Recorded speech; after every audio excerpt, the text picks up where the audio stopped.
Dear students, today we are going to discuss one topic in chapter solution, that is Van 't Hoff factor. Van 't Hoff factor is a very interesting topic.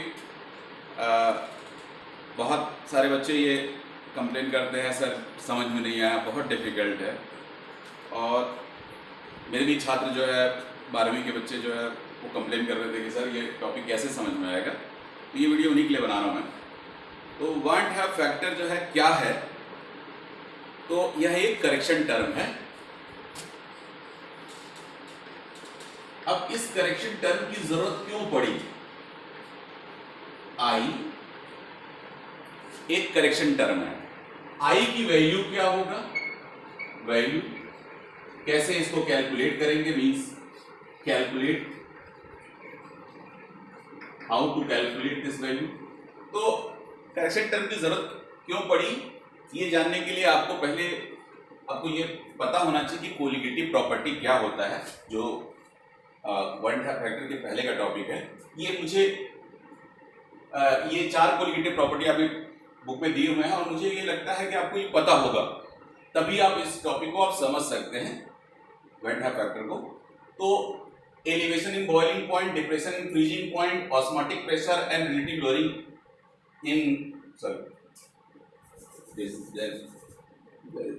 vapor pressure.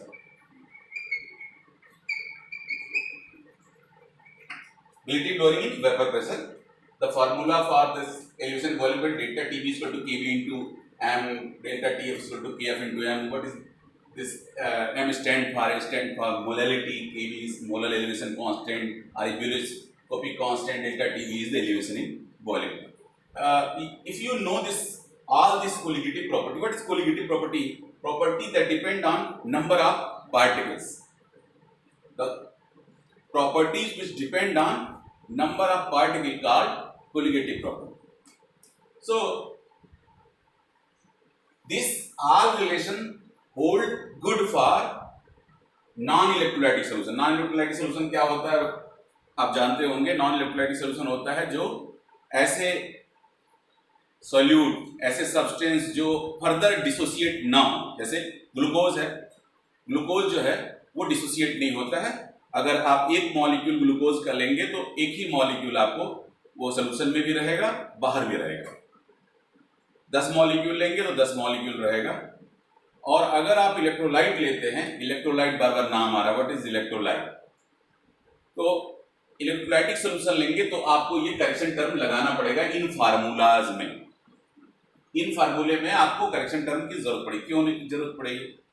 बस ये उठता है क्यों जरूरत पड़ेगी, हम क्यों लगाएंगे करेक्शन टर्म? बढ़िया तो है ये फार्मूले, अच्छा रिजल्ट दे रहे हैं। नहीं भाई, रिजल्ट नहीं दे रहे हैं। पहले ये बात कर लेते हैं ये कब वैलिड है। जब हम नॉन इलेक्ट्रोलाइट ऐसे सॉल्यूट का हम सोल्यूशन बनाते हैं जो फर्दर डिसोसिएट नहीं होता है, फर्दर नहीं टूटता है, एक मॉलिक्यूल 2 में नहीं टूटेगा, तो ये सारे रिलेशन वैलिड है। यानी एलिवेशन इन बॉइलिंग पॉइंट उतना ही आएगा जितना आप एक्सपेक्ट कर रहे हैं, एलिवेशन इन फ्रीजिंग पॉइंट उतना ही आएगा जितना आप एक्सपेक्ट कर रहे हैं, ऑस्मोटिक प्रेशर वही आएगा। सो ये सारे रिलेशन वैलिड हैं जब आप नॉन इलेक्ट्रोलाइट ले रहे हैं। नॉन इलेक्ट्रोलाइट कैसा? जैसे आप ग्लूकोज है non electrolyte, sucrose non electrolyte है, बहुत सारे एग्जाम्पल हो सकते हैं, यूरिया है नॉन इलेक्ट्रोलाइट। ये सब्सटेंसेस अगर ले रहे हैं, अब मैं आपसे एक सवाल पूछता हूं, एक मोल ग्लूकोज का लिया और एक मोल यूरिया का लिया,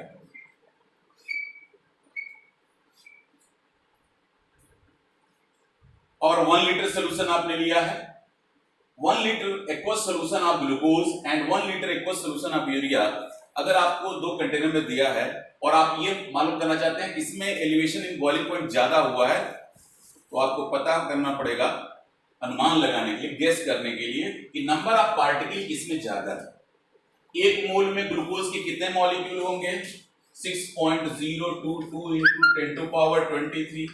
कितने यूरिया के मॉलिक्यूल होंगे? 6.022 इंटू 10 टू पावर 23। तो नंबर ऑफ पार्टिकल जब बराबर हैं तो एलिवेशन इन बॉइलिंग पॉइंट भी सेम होगा। यानी अगर ग्लूकोज, सपोज कर लीजिए, अगर ग्लूकोज 1 मोल पर लीटर सोल्यूशन बनाया जाता है, 1 लीटर सोल्यूशन 1 मोल ग्लूकोज ऐड करके बनाया जाता है, तो जितना एलिवेशन बॉइलिंग पॉइंट में होगा उतना ही एलिवेशन होगा जब 1 मोल यूरिया का सोल्यूशन 1 लीटर सोल्यूशन बनाया जाता है, सेम एलिवेशन होगा। तो फिर ठीक है, नॉन इलेक्ट्रोलाइट है, ये तो समझ में आ गया कि नॉन इलेक्ट्रोलाइट है तो एलिवेशन सेम होगा, या हम जो वैल्यू जो फार्मूला यूज कर रहे हैं वो सही है, दैट होल्ड गुड। लेकिन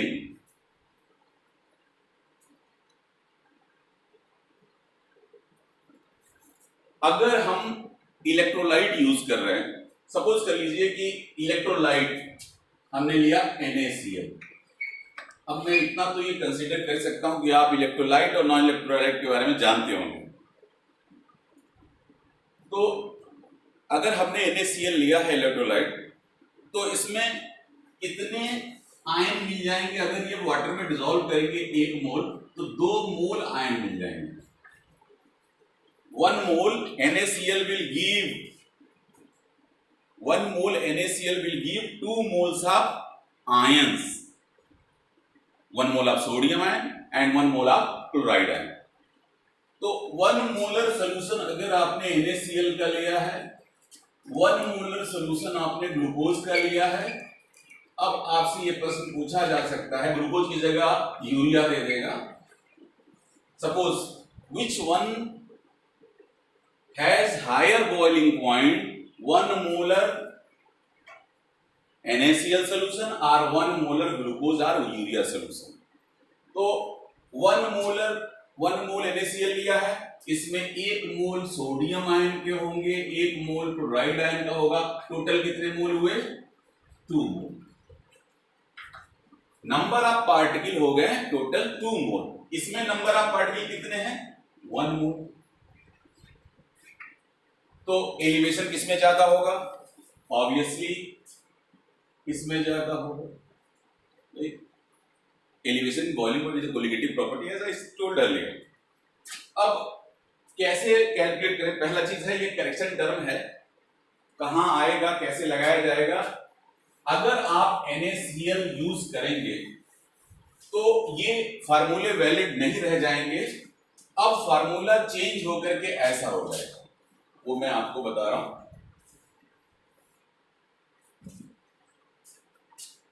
delta TB is equal to I into KB into M, यह करेक्शन टर्म है, यानी ये क्वांटिटी अब इसके बराबर नहीं है, तो हमें कोई अदर जो है करेक्शन का, जैसे ये क्वांटिटी इसके जस्ट आधी है, this quantity is just half than this, तो हम इसमें क्या करेंगे? 2 से मल्टीप्लाई करेंगे, तो 2 जो है करेक्शन टर्म हो जाएगा हमारा। Delta TF is equal to I into KB KF into M, या pi is equal to ICRT and P not minus P by P not is equal to I by. ये corrected फॉर्मूले हो गए चारों। अब प्रश्न ये उठता है कि आप ये कहां यूज करेंगे? कई बार elevation in boiling point, deficient freezing point के क्वेश्चन आते हैं, न्यूमेरिकल आते हैं, उसमें जो सॉल्यूट दिया रहता है, इलेक्ट्रोलाइट दिया रहता है, तब आप ये फार्मूला यूज करके आ जाते हैं और आपके सवाल गलत हो जाते हैं। जब भी आपको दिखाई दे कि 1 molar 0.2 molar solution of NaCl, copper sulphate solution, sodium chloride solution, aluminium chloride solution, अगर आपको कोई भी इलेक्ट्रोलाइटिक सोल्यूशन अगर दिया रहे तो आप ये करेक्टेड फार्मूला यूज करेंगे न्यूमेरिकल में। न्यूमेरिकल काफी ज्यादा पूछे आते हैं CBSE बोर्ड में भी और कॉम्पिटिटिव एग्जाम्स में भी। ये अगर आप बेसिक तैयार है तो कॉम्पिटिटिव एग्जाम्स के भी बहुत सारे सवाल आपके सॉल्व हो जाएंगे। अब बात आती है कि करेक्शन टर्म ये हमने लगा तो दिया आई सबके साथ, कैसे यूज होगा तो और इसकी वैल्यू कैसे कैलकुलेट करते हैं वो जरा हम समझने की कोशिश करेंगे। आई का डेफिनेशन भी हम जानने की कोशिश करेंगे कि आई को कैसे डिफाइन करेंगे। बहुत तरीके हैं डिफाइन करने के, और आप सब रटने की जरूरत नहीं है, आप आराम से इसको सीख लेंगे। आई है क्या? एक बात आप याद रखें, आई है number of ions, number of ions after dissociation और एसोसिएशन। हमने एक चीज तो आपको बताया कि इलेक्ट्रोलाइट ऐसे भी मॉलिक्यूल के लिए, सॉल्यूट के लिए हम वेंट फैक्टर टर्म लगाते हैं जो सॉल्यूट एसोसिएट होते हैं। जैसे एग्जांपल, अगर आप एसिटिक एसिड को बेंजीन में ले रहे हैं तो दो मॉलिक्यूल एसिटिक एसिड आपस में जुड़ करके एक डाइमर बना लेगा।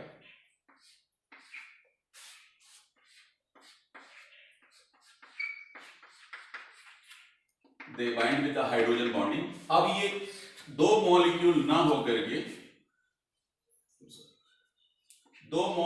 होकर के सिंगल मॉलिक्यूल है।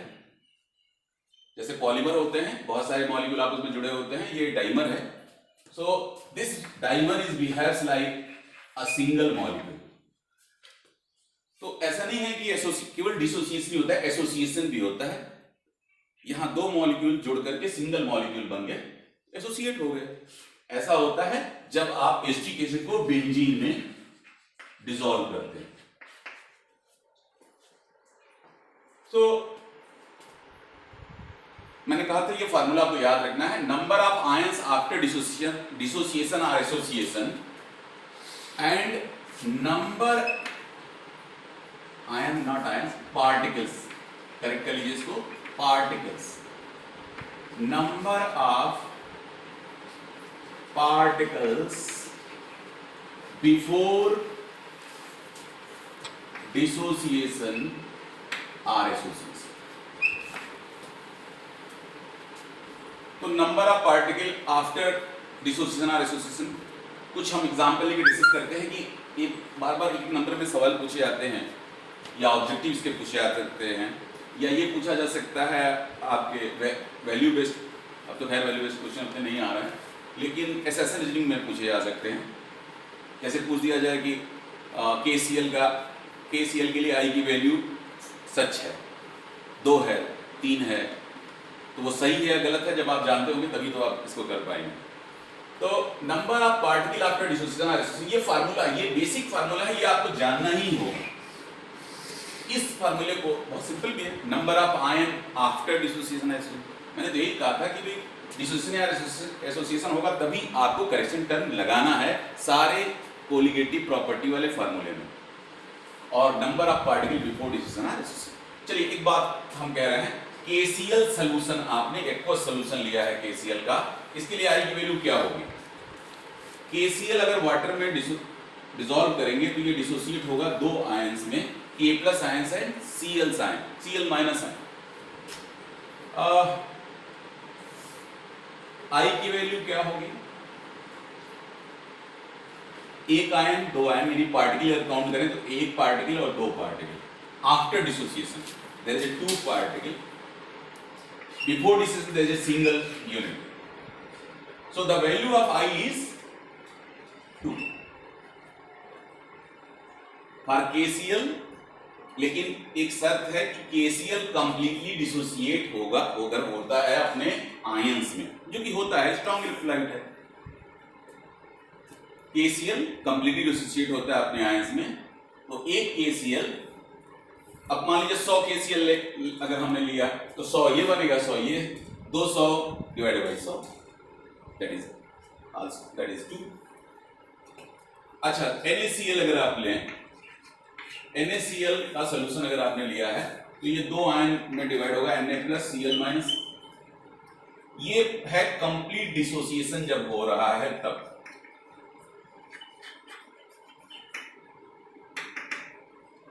तो NaCl Na+ और Cl- में डिसोसिएट होगा। आई की वैल्यू लाइए निकालते हैं, number of ions after dissociation हो रहा है तो 1 2 2, before dissociation there is a single unit that is 2, again 2, ऐसा कंफ्यूजन हो सकता है कि भाई आई की वैल्यू केवल 2 होता है, नहीं ऐसा नहीं है। अगर कंप्लीट डिसोसिएशन हो रहा है यहाँ भी AlCl3, suppose you are taking AlCl3, if you are dissolving AlCl3 in water, there is a dissociation Al3 plus and 3Cl minus. So number of ions formed after dissociation, that is 3 chloride ion, 3 particle, or 1 aluminium ion, that is 4 particles, and before dissociation there is a single unit, that is 4/1, I की value होगी 4। एक सवाल बहुत बार पूछा जाता है कि I की वैल्यू क्या होगा K4FeCN6 के लिए। तो आपको इसको डिसोसिएट करने आना चाहिए, अभी तो नहीं, लेकिन बाद में आप जब कोऑर्डिनेशन कंपाउंड पढ़ेंगे तो आप समझ जाएंगे कि कौन कौन से आयन से बना है, प्राइमरी वैलेंसी, सेकेंडरी वैलेंसी, इस तरह के टर्म आते हैं। तो मैं आपको थोड़ा इसमें हिंट देता हूँ। ये 4K+, नाम है इसका पोटेशियम फेरोसाइनाइड, और एक complex ion FeCN6, that is 4 negative. Single ion है, ये कॉम्प्लेक्स आयन है, सिंगल आयन है। तो आई की वैल्यू क्या होगी, number of ion after dissociation, dissociation नहीं हो रहा है, डिसोसिएशन हो नहीं रहा है, number of ion after dissociation that is 4 और 1 5, before dissociation that is single unit, so I की वैल्यू होगी यहाँ 5। तो जब आपने एक चीज देखा होगा कि जब भी डिसोसिएशन हो रहा है आई की वैल्यू 1 से ज्यादा है, I is greater than 1 in dissociation। एक जनरलाइजेशन आपको मिल गया। लेट्स फॉर्म मिटा देते हैं इसको, या इस साइड में हम देख लेते हैं।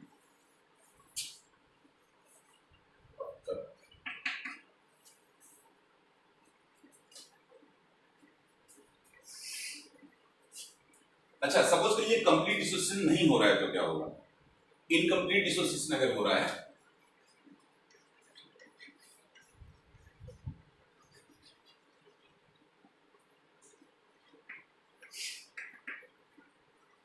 जैसे KCl ले लें, वैसे तो KCl एक स्ट्रॉन्ग न्यूक्लाइड है, कंप्लीट डिसोसिएशन होता है, लेकिन हम मान ले रहे हैं कि KCl इनकम्प्लीटली डिसोसिएट होगा, हम डबल हेडेड एरो यूज कर रहे हैं, K+Cl-।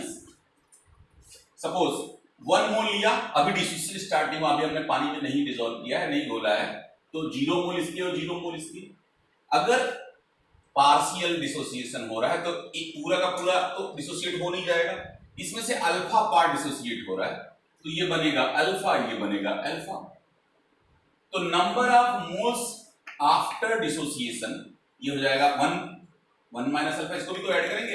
ये बचा हुआ KCl है जो डिसोसिएट नहीं हुआ है, ये फॉर्म K+ आयन है, ये फॉर्म जो Cl- आयन है, 1 माइनस अल्फा, ये क्या है जो KCl बच गया है, डिसोसिएट नहीं हुआ है, प्लस अल्फा और प्लस अल्फा। ये प्लस अल्फा क्या है कि K+ आयन का कंसंट्रेशन, और ये है Cl- आयन का concentration, divided by before dissociation क्या था, 1 था, तो ये I इक्वल टू हो जाएगा minus alpha plus alpha cancel out, 1 plus alpha by.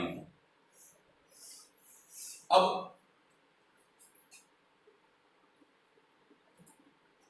ये कौन सी वैल्यू हमने निकाली, ये 2 कब आया, ये अल्फा कब आया है। अल्फा हम ये फॉर्म में तब रखते हैं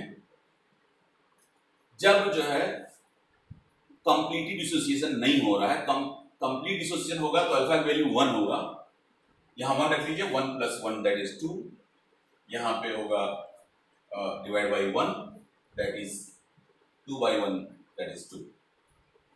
आई वैल्यू 2 आया है। अगर अल्फा की वैल्यू 1 कब रखेंगे, डिसोसिएशन हो रहा है, कंप्लीट डिसोसिएशन हो रहा है, 1 अल्फा की वैल्यू 1 रखेंगे।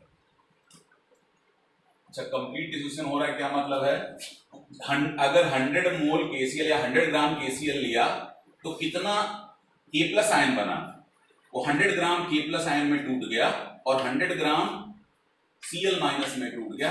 ग्राम में तो नहीं लेना चाहिए, नंबर ऑफ मोल्स में हमें बात करना चाहिए। हम एक एग्जांपल के लिए आपको बताने की कोशिश कर रहे हैं कि अब बचा कितना KCl, दैट इज 0 ग्राम। 100 मोल लिया तो 100 मोल के प्लस आयन, 100 मोल Cl माइनस में डिसोसिएट होगा। कितना अनडिसोसिएटेड बचा? 0 मोल। सो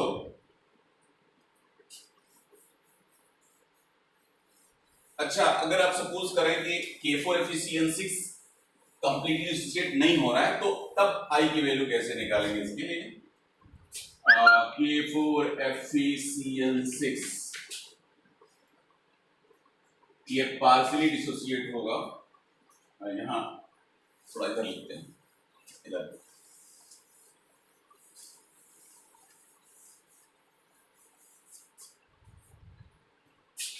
K4FeCN6 partially dissociate into 4K plus ion and FeCN6 4 negative ion. 1 मोल ये लिया, जब डिसोसिएट जब तक नहीं हुआ था तब तक 0 मोल ये बना था, 0 मोल ये बना। अब डिसोसिएट स्टार्ट नहीं हुआ, इसमें से अल्फा ही पार्ट डिसोसिएट हो सकता है। अल्फा की वैल्यू कुछ भी हो सकता है, 90% हो सकता है, मतलब 0.9 इसका डिसोसिएट हो सकता है, 1 का 0.8 हो सकता है, 0.5 हो सकता है। 4 अल्फा ये बनेगा, अल्फा ये बनेगा। जरा इसको समझने की कोशिश करिएगा कि 4 अल्फा क्यों बनेगा। एक मॉलिक्यूल से 4 पोटेशियम आयन, तो यही बात होगी कि 1 रुपए में 2 टॉफी मिलती है तो 2 रुपए में कितना मिलेगा? 1 यूनिट, एक इस मॉलिक्यूल आप कह सकते हैं कॉम्प्लेक्स कंपाउंड से 4 पोटेशियम आयन मिलते हैं। तो अगर इसका अल्फा केवल डिसोसिएट हो रहा है तो 4 अल्फा मिलेगा ये।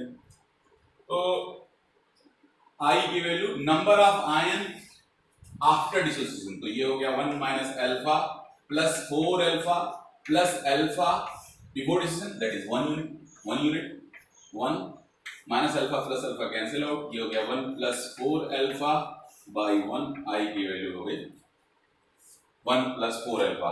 मैंने कहा कि कंप्लीट डिसोसिएशन है तो अल्फा की वैल्यू 1 रखेंगे, तो 4 alpha 4 into 1 plus 1 by 1 that is 5।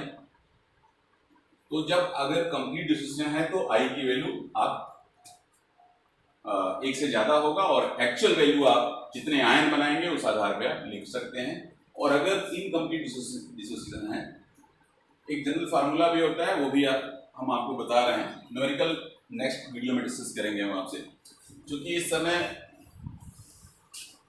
देश जो है एक संकट से गुजर रहा है, कोरोना नाम के संकट से।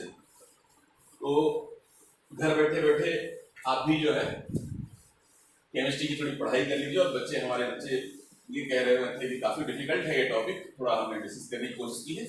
बाकी आपको प्रॉब्लम हो तो आप मुझे बताएं ताकि मैं आपकी प्रॉब्लम को सॉल्व कर सकूं।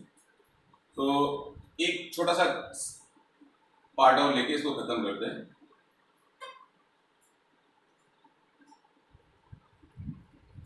अगर एसोसिएशन हो रहा है तो एसोसिएशन, हमने अभी जाना कि अगर इलेक्ट्रोलाइट होगा तो आई की वैल्यू 1 होगा, नाइदर डिसोसिएशन नॉर एसोसिएशन। आई की वैल्यू ग्रेटर देन 1 होगा अगर डिसोसिएशन हो रहा है तो। और आई की वैल्यू क्या होगा जब एसोसिएशन हो रहा है? तो सपोज कर लीजिए, अब एक पर्टिकुलर एग्जांपल चलते हैं।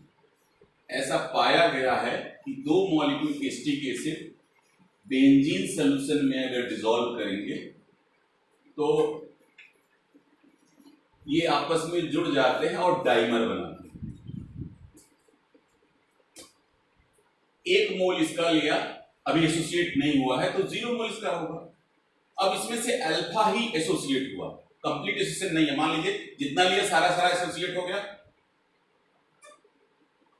ऐसा कोई जरूरी नहीं है, वो भी बात कर लेंगे कंप्लीट एसोसिएशन होगा तो क्या होगा। अगर इसका कुछ पार्ट एसोसिएट होगा तो इसका कितना बनेगा? Alpha by 2।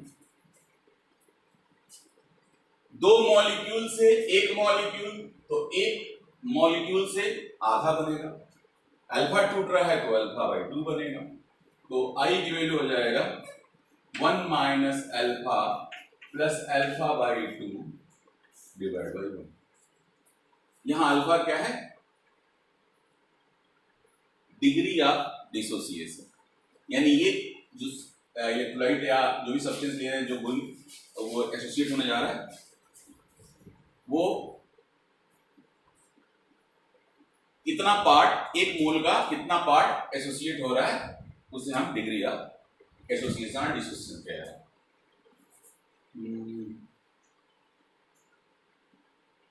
एक जनरल फार्मूला भी आता है, उसको भी हम डिस्कस कर लेते हैं। पहले डिसोसिएशन का फार्मूला ले ले रहे हैं। Dissociation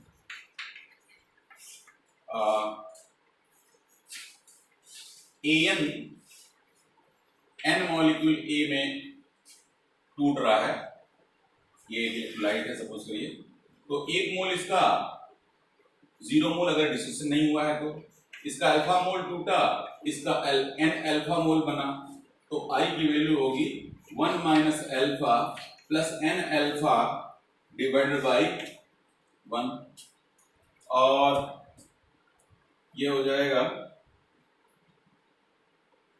n minus 1 alpha is equal to i minus 1, या अल्फा इज इक्वल टू होगा i minus 1 by n minus 1।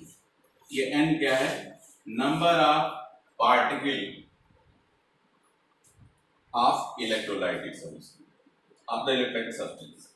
कितने आयन में टूट रहा है? n जितने आयन में टूटे, जैसे सपोज कर लीजिए NaCl अगर है तो 2 आयन में टूटेगा, Na प्लस और Cl माइनस। इसके n की वैल्यू क्या होगा? एक आयन ये, एक आयन ये, number of ion is equal to 2। अगर AlCl3 है, इसके लिए n की वैल्यू क्या होगा इस फार्मूले के लिए? तो n की वैल्यू होगी 3 ion silver chloride, 1 aluminium ion, n की वैल्यू होगी 4। और एक और चीज और देख लेते हैं एसोसिएशन में। अगर आप इसके लिए भी जनरल फार्मूला चाहते हैं कि सब पे काम दे, आई की वैल्यू कैलकुलेट करने में, अल्फा की वैल्यू कैलकुलेट करने में, तो इसी का जस्ट उल्टा देख लेते हैं। Na एसोसिएट होकर के An बनाता है। एक मोल इसका 0 मोल, अगर एसोसिएशन अभी नहीं हुआ है तो इसका अल्फा पार्ट अगर एसोसिएट हुआ, कंप्लीट एसोसिएशन नहीं है तो ये अल्फा बाई n बन जाएगा। अब आई की वैल्यू 1 माइनस अल्फा, ये जो कि एसोसिएट नहीं हुआ है amount, by alpha by n divided by initial amount that is 1, और 1 minus 1 by n, alpha common लेंगे तो ये हो जाएगा 1 माइनस आई, या alpha is equal to 1 minus i by 1 minus 1 by n। यहाँ n क्या है? जितने मॉलिक्यूल एसोसिएट होते हैं, the number of molecule going to be associate in a solution. तो हमने आज ये थोड़ा जानने की कोशिश किया है। अच्छा, एक चीज तो रह गया, वो हम डिस्कस नेक्स्ट वीडियो में करेंगे, काफी लंबा वीडियो हो जाएगा अदरवाइज। तो बच्चों, कोशिश किया है समझाने का, एक प्रयास है मेरा, आप भी थोड़ा कोशिश करिएगा कि इसको समझ सकें आप। और ये फार्मूले कोई रटने की चीज नहीं है, ये ऐसा नहीं कि आप मैंने बताया और आप रट लें, ये सब प्रैक्टिस से ही आएगा। और प्रैक्टिस करिएगा 2-4 इस तरह के प्रॉब्लम लेकर कि आई की वैल्यू क्या होगी। अगर कंप्लीट डिसोसिएशन है तो होल नंबर में वैल्यू होगा, इनकम्प्लीट डिसोसिएशन है तो फ्रैक्शन में वैल्यू होगा। तो हमने ये चीज हम बहुत डिटेल में डिस्कस नहीं कर पाए कि एसोसिएशन, सपोज कर लीजिए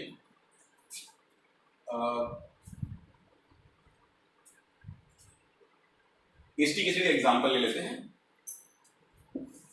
acetic acid CH3COOH, 2 molecule of acetic acid going to associate, and that is dimer, that is single molecule, behave like a single molecule।